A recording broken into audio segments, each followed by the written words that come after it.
Sadikpun. Yuk kita masih belajar tentang etika. Sekarang kita mempelajari bagaimana kalau kita harus beretika dalam memimpin organisasi. Ya, jadi sangat penting pemimpin itu mempunyai etika. Oke, kenapa? Karena pemimpin itu dicontoh. Ya, pemimpin itu ada master, dia dicontoh orang sekitarnya, bagaimana dia bertindak, karyawan akan mengikutinya. Ya, atau kalau kepemimpinannya aja bagus, maka karyawan berusaha akan menjadi bagus. Tapi kalau kepemimpinannya jelek, itu karyawan juga malas untuk berbuat lebih bagus dari pemimpinnya. Jadi pemimpin harus punya etik dalam memimpin karyawannya. Jadi karena dia adalah contoh gitu ya, ada dua hal dalam pemimpin yang harus menguatkan etikanya, yaitu karakter dan tindakan. Jadi pemimpin harus punya karakter sesuai dengan etika, dan dia juga harus bertindak sesuai dengan etika yang berlaku. Prinsip-prinsip dalam etika kepemimpinan yang pertama, menjaga perasaan bawahan dari pihak eksternal, kemudian memecahkan masalah karyawannya dengan rendah hati. Jangan lupa memecahkan masalah itu dengan rendah hati, bukan dengan kesombongan. Ketiga, menghindari pemaksaan kehendak.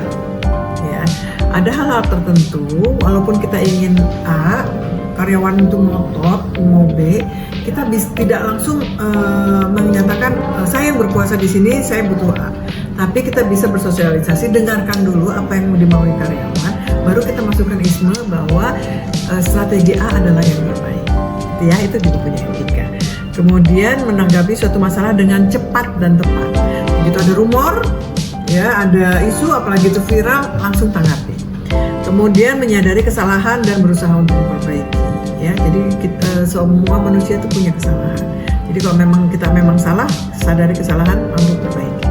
Kemudian mengedepankan sikap jujur, disiplin, dan dapat dipercaya. Itu etika kepemimpinan.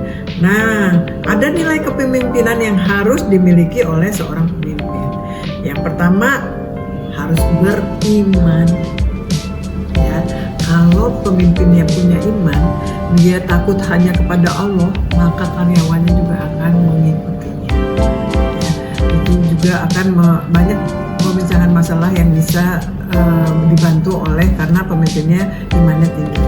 Kemudian integritas dan moralitas, tanggung jawab, kemudian memiliki visi, kemudian ada kebijakan dan keteladanan yang patut diikuti, kemudian dia menjaga kehormatan.